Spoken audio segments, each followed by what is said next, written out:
देश की जनता ने दिया है, और उस संदेश को आपके बीच में प्रस्तुत करेंगे हमारे जांबाज और युवा नेता, हमारे मीडिया विभाग के प्रभारी आदरणीय जीतू पटवारी जी। बहुत दिनों से इंतजार था, 5 महीने से, कि जनसेवक मध्य प्रदेश और खासकर ग्वालियर चंबल में जनसेवा करने आएंगे। पूरे ग्वालियर चंबल से लेकर पूरे देश में, प्रदेश में कोविड की महामारी चलती रही, लोग मरते रहे, ग्रसित होते रहे, परेशान होते रहे, काम धंधा व्यापार रोजगार सब समाप्त होता गया। पर जनसेवा का जो मुख्य उद्देश्य लेकर बात और भाषण करने वाला ग्वालियर चंबल में जनसेवा करने नहीं आया। मुझे इस बात पर एक भाव याद आता है कि सचमुच में तुम खलनायक हो।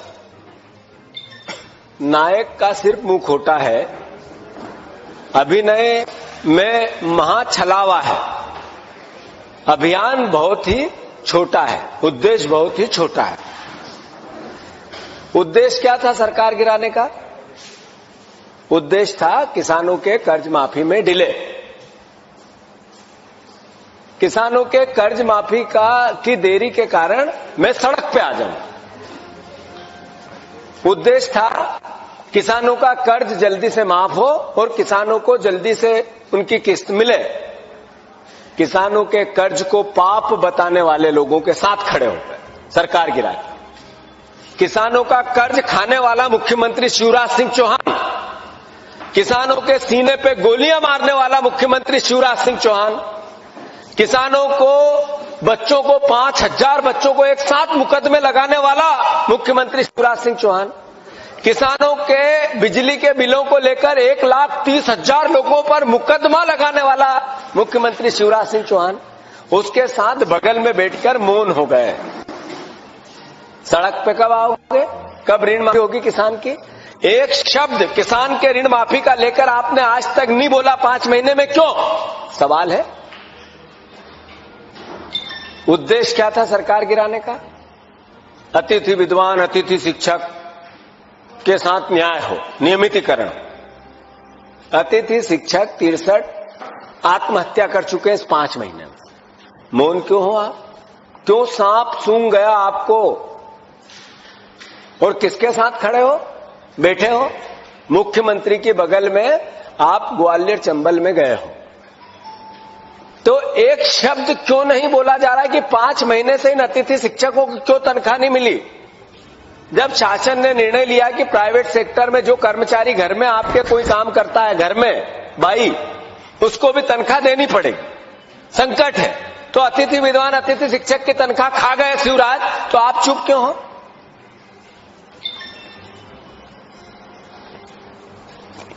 सड़क पे आ जाऊंगा।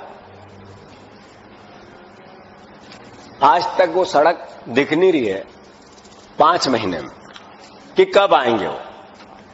5 महीने बाद लोकतंत्र की हत्या करके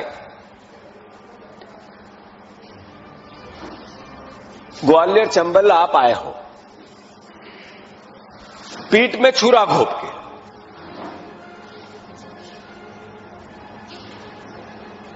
डर के साए में आए हो। आपने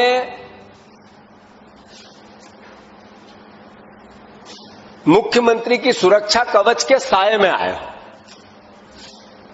पुलिस की सुरक्षा कवच के साए में आए हो। चप्पे चप्पे पे पुलिस, हर जगह पुलिस।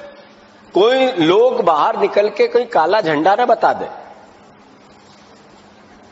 आप आए हो कांग्रेसियों को बीजेपी की सदस्यता ग्रहण कराने। जो कांग्रेसी, जो व्यक्ति, जो कार्यकर्ता, जो नेता 3 महीने 4 महीने पहले कह चुका था कि मुझे ज्योतिरादित्य सिंधिया के साथ जाना है, उन्हीं को फिर से हार और माला पहनाने। आपका मन काला है, इसलिए काले से डरते हो आप। आपने हाल में आएंगे लोग पर ऐसा तो नहीं काला कपड़ा पहन के कोई आ गया। जहां सदस्यता ग्रहण करानी है, बीजेपी के कार्यकर्ताओं को संबोधन करना है, मुख्यमंत्री पास में बैठा है, पर काला पहन के नहीं आना। आप में से 20-25 ने काला, 10-15 लोगों ने पहना है। काला कपड़ा पहन के आया तो अंदर नहीं घुस सकता है। पुलिस विभाग कर्मचारियों के पास अगर कुछ काला रुमाल हो, उन पर भी सख्ती। उसके बावजूद 10,000 लोगों ने ये बताया कि महाराज, आप जिनको गुलाम समझते थे अब वो गुलामी से आजाद हो गए हैं। उन्होंने दर्शाया ग्वालियर चंबल की जनता ने कि इतने साल से जिस प्रजा को जनसेवा के नाम पे आपने गुलाम बना रखा था, जिन कार्यकर्ताओं को बना रखा था, वो मुखर हो गए, सामने आ गए। और ऐसा क्यों? ऐसा क्यों?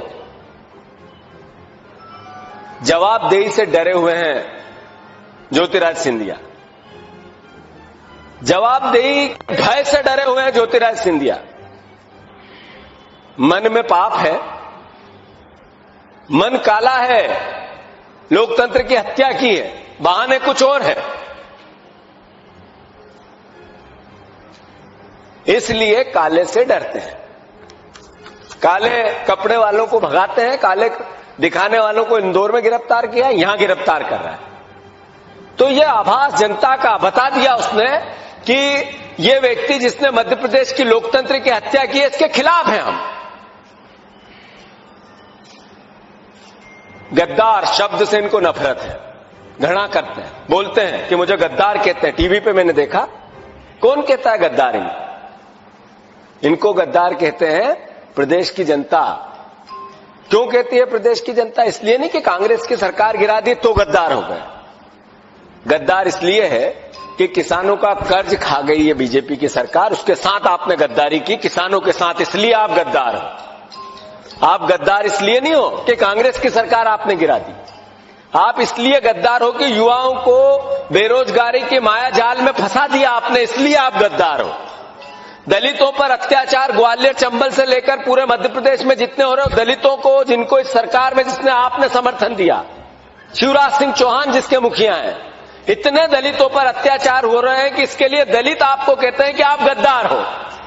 आप इसलिए गद्दार हो कि अतिथि विद्वान और अतिथि शिक्षकों के लिए एक शब्द नहीं निकला, 63 लोग आत्महत्या कर गए, उनके लिए आप गद्दार हो। आप गद्दार इसलिए भी हो कि जनता के लिए जो शुद्धि के खिलाफ युद्ध हो रहा था, जिसमें आम जनता को फायदा था, 100 रुपया 150 यूनिट बिजली मिल रही थी, उसका जो समाप्त हो गया, वो परिवार का साथी जो माफियाओं के खिलाफ ग्रसित था, उन सब की भावनाओं का कत्ल किया, इसलिए वो सब आपको गद्दार कहते हैं। तो मैं मानता हूं कि ये आज उनके खिलाफ ग्वालियर चंबल में जो बड़े स्वरूप में, इतनी बड़ी तादाद में आज तक किसी व्यक्ति का विरोध ग्वालियर चंबल में नहीं हुआ जितना इनके जाने पे हुआ। इसलिए मैं मानता हूं कि मध्य प्रदेश महाराज जो अपने आप को कहना चाहते हैं, उनसे ग्वालियर चंबल के आम परिवारजन, जो उनको वो गुलाम समझते थे, उनसे मुक्ति पाई है और गुलामी की राजनीति से कांग्रेस ने मुक्ति पाई है। मैं मानता हूं अब भी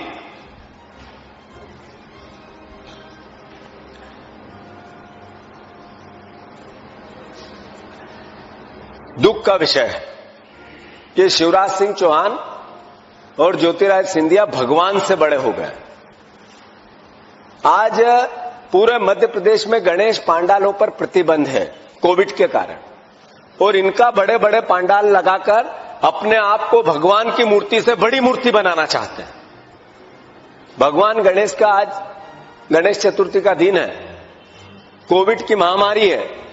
भारतीय जनता पार्टी के मुख्यमंत्री ज्योतिराज सिंधिया वहां जो गए, उन मंत्रियों में से वो भी मंत्री, ग्वालियर चंबल के और भी मंत्री और विधायक, सब कोरोना से ग्रसित हुए।